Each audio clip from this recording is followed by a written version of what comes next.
Hola, buenos días. Mis compañeros y yo os vamos a hablar sobre el lupus eritematoso sistémico, el cual es una enfermedad autoinmune que afecta generalmente a las mujeres de mediana edad.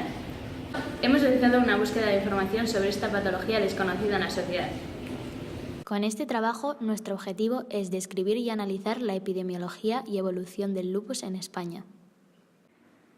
En cuanto a la metodología, los días 19 y 26 de octubre realizamos una búsqueda de información basada en el tema que habíamos escogido.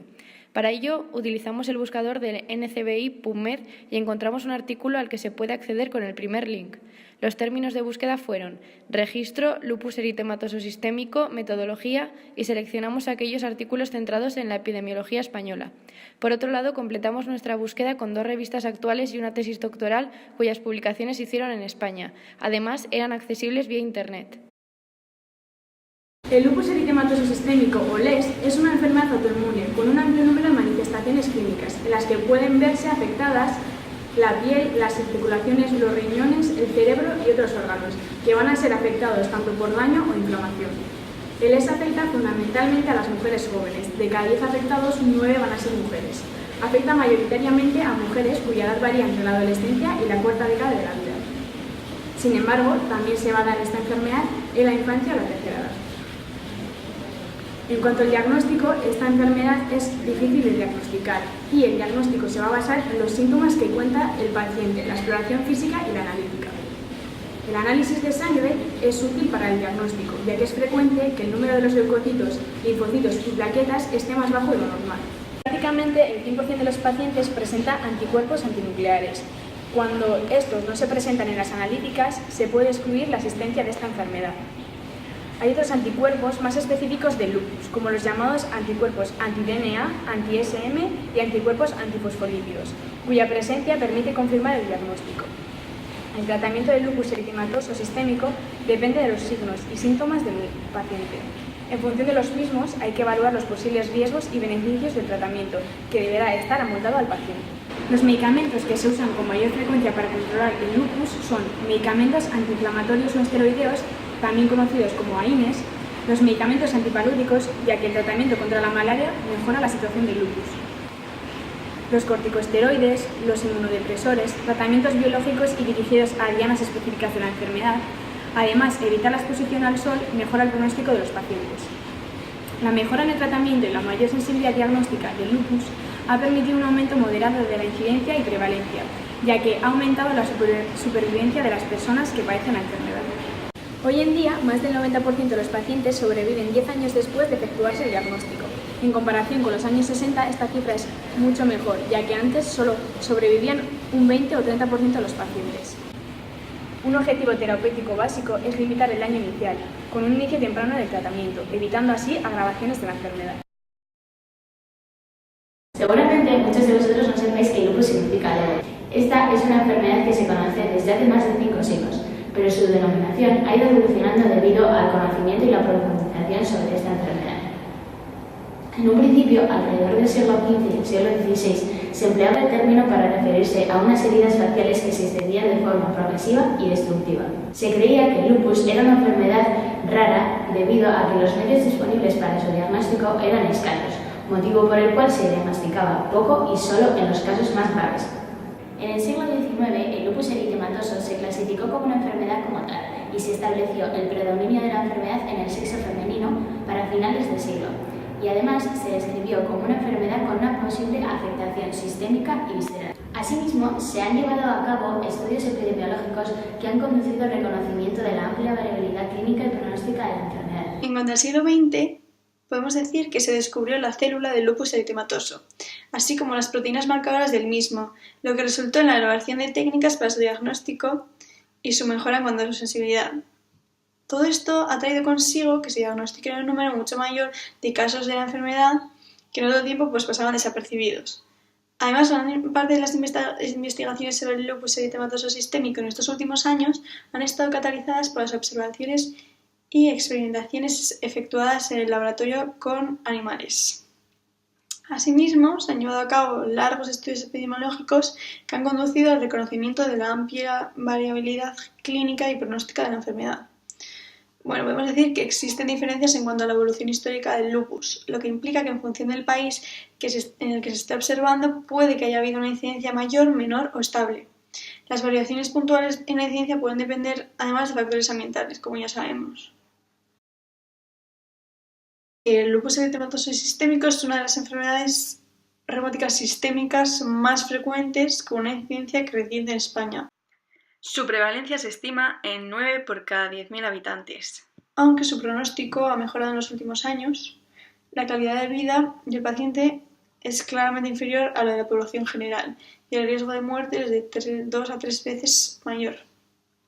En cuanto a la situación internacional, la exposición está dividida en tasas de incidencia y tasas de prevalencia. Entonces, en cuanto a las tasas de incidencia, podemos decir que son variadas. En la mayoría de estudios, las tasas de incidencia se sitúan en un rango entre 1 a 10 casos por 100.000 habitantes y año. En series recientes de Estados Unidos, con datos administrativos de ámbito nacional, la incidencia fue de 7,22 casos por cada 100.000 habitantes y año. Sin embargo, en Canadá, un estudio mostró una incidencia de 3 casos por cada 100.000 habitantes y año. Además, si observamos esto en Europa, podemos ver que observamos unas tasas de incidencia similares o algo más bajas.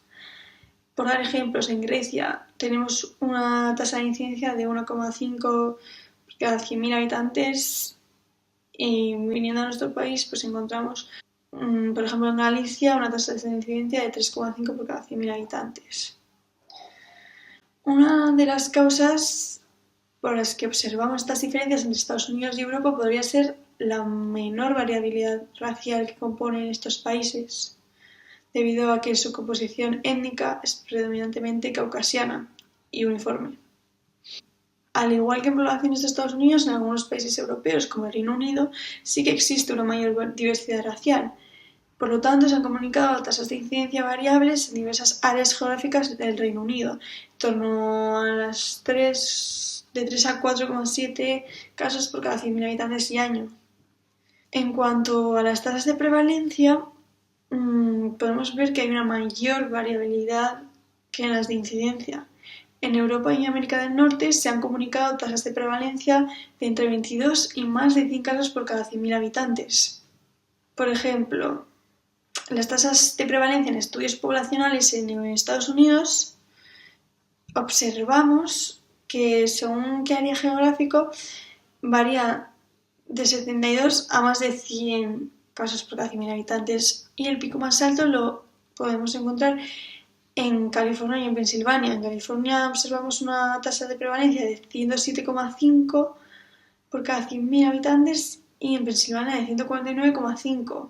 Sin embargo, en países del sur de Europa observamos tasas de prevalencia de entre 17 y 38 por cada 100.000 habitantes. En cuanto a las tasas de mortalidad, en diversos países oscilan entre 2,5 y 17 pacientes por millón de personas y año. Y las tasas de mortalidad anual ajustadas por edad muestran un pico en mujeres entre la tercera y cuarta década de vida. Además, en diversos trabajos se observa que las mayores tasas de mortalidad en la población negra se producen en una franja de edad más joven que en la población caucasiana. Sin embargo, a lo largo de los últimos 40 años la supervivencia ha aumentado significativamente, de un índice de supervivencia de menos del 50% a los 5 años en 1955, hemos pasado en años recientes a tasas de supervivencia del 93 al 95% a los 5 años, del 89 al 93% a los 10 y del 63 al 85% a los 15 años. Bueno, pero podemos observar que la supervivencia a largo plazo sigue estando significativamente reducida en comparación con la de la población general. Y en cuanto al pronóstico, podemos decir que es difícil conocer el futuro de esta enfermedad. Sin embargo, lo que es evidente es que se necesita profundizar en el conocimiento del sistema inmune y su funcionamiento. Respecto al sexo en el lupus, afecta de forma predominante a mujeres en edad fértil. Por ejemplo, en un estudio realizado en España, el número de mujeres fue de 127, lo que supuso el 85% de los pacientes, y lo que fue claramente superior al de hombres, siendo 23 el 15%. La tasa de incidencia en mujeres es de 5,9 por 100.000 habitantes, con un intervalo de confianza al 95% de entre 4,9 y 7. Esta tasa fue significativamente superior a la de hombres, 1,1 por 100.000 habitantes, con un intervalo de confianza al 95% de entre 0,7 y 1,7, y con un p-valor menor a 0,01 en ambos casos, independientemente de la edad de inicio. Sin embargo, el predominio femenino es mucho menos marcado en el segmento de edad infantil y en pacientes mayores. En hombres se observan picos en edades más tardías respecto a las mujeres, así como una mayor constancia. Las tasas de mortalidad anual ajustadas por edad muestran un pico en mujeres entre la tercera y la cuarta década de vida, siendo mayor que la de hombres. Como factores asociados a una mayor mortalidad y una menor supervivencia destacan el diagnóstico después de los 50 años, el sexo masculino y un nivel socioeconómico bajo. Diferencias entre ambos sexos se deben a que las mujeres muestran, en comparación con los hombres, una mayor reactividad inmunológica. Ellas están expuestas durante tiempo prolongado a mayores niveles de estrógenos y progesterona, hasta reducirse con la edad. Podemos pensar que factores hormonales influyen en la predisposición a la enfermedad y en su exposición. Concretamente, los estrógenos y la prolactina incrementan la reactividad inmune y promueven un perfil proinflamatorio, mientras que los andrógenos inhiben la reactividad autoinmune y poseen efectos antiinflamatorios. Una mayor incidencia de la enfermedad puede deberse a factores socioeconómicos que condicionan la asistencia sanitaria y factores medioambientales, por lo que un estatus socioeconómico bajo se relaciona con una mayor probabilidad de la actividad de la enfermedad. Además, factores como el Producto Interior Bruto, el gasto sanitario y el índice del desarrollo humano condicionan de forma intensa los índices de supervivencia, por lo que un nivel socioeconómico bajo está asociado con una mayor mortalidad.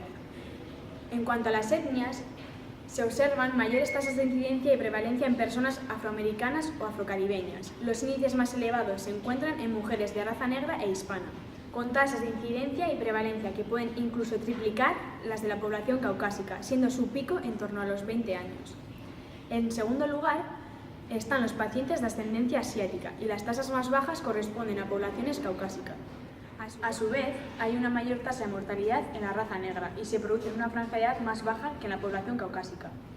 La influencia de la raza se debe fundamentalmente a diferencias genéticas. Por ejemplo, en poblaciones multiétnicas se aprecia una mayor predisposición de afectación renal en pacientes de raza negra, hispanos y asiáticos respecto a los pacientes de ascendencia caucásica, pero probablemente también se deba a factores socioeconómicos. Asimismo, se observan diferencias entre pacientes de la misma raza, que viven en diferentes partes del mundo, por lo que también influyen los factores ambientales. Llegados a este punto, encontramos ciertas incongruencias sobre las que realizar una discusión. La primera de ellas sería el porqué de la diferencia entre los sexos. Como sabemos, existen ciertas hormonas femeninas que promueven la reacción proinflamatoria autoinmune, lo cual no sucede en los hombres. Consecuentemente, el estudio en el género masculino, además de contar con la desventaja de una menor incidencia, no tiene el factor hormonal. Por esta razón, sería conveniente realizar el estudio de esta enfermedad separando a los pacientes por sexos, por un lado las mujeres y por otro los hombres. De esta forma se podría estudiar de forma independiente. ¿A qué se debe la alta gravedad sistémica característica del lupus en niños? La distinta gravedad de la enfermedad al diagnosticarla en niños respecto a adultos puede deberse a la falta de la aplicación de técnicas diagnósticas precoces en estos casos concretos en los que no hay aparición de eritema ni artritis, que son los síntomas más leves. Se debería buscar nuevas herramientas que lo detecten antes de aparecer los fallos orgánicos graves con los que se manifiesta. Podríamos decir que en esta enfermedad es muy difícil hacer estudios de seguimiento, porque es una enfermedad poco frecuente con una prevalencia muy baja. ¿Por qué no hay datos comparativos entre regiones de España? La información sobre la epidemiología del LES en el sur de Europa y específicamente en España es relativamente limitada. En España hay una buena documentación de los casos por hospitales, la información en bruto, pero no un buen análisis de prevalencias e incidencias que además sea comparada entre las mismas para dar explicación a sucesos como el mayor número de casos registrados en ciudades no tan grandes, como por ejemplo Las Palmas, con 333 afectados en comparación con una ciudad de similar población como Bilbao, que solamente tiene 50 casos. ¿Por qué California y Pensilvania presentan tanta diferencia de prevalencias? Hay muchos datos de prevalencias dispares, debido a la gran inmigración y diversidad racial, latinoamericana sobre todo. La prevalencia es más alta a diferencia de otros países, pero internamente el nivel socioeconómico puede ser la explicación. Son 2 de las regiones con mayor PIB. Luego probablemente serán muchas más las personas que puedan acudir al médico por ser una sanidad privada en Estados Unidos. Y desde antes, algo importante por los síntomas tan graves de la enfermedad. Como conclusión de este trabajo, podemos decir que el lupus es una enfermedad autoinmune sistémica con un amplio número de manifestaciones clínicas que se detectó hace siglos. Su estudio ha resultado en unas técnicas de diagnóstico eficaces y un tratamiento de acuerdo a las características del paciente. Además, no podemos olvidarnos de que el principal factor de riesgo en esta enfermedad es pertenecer al grupo de mujeres en edad fértil. Por otro lado, en España, al ser una población predominantemente caucásica, observamos una prevalencia menor que en aquellas regiones en las que existe una mayor diversidad étnica y racial, como por ejemplo en Estados Unidos.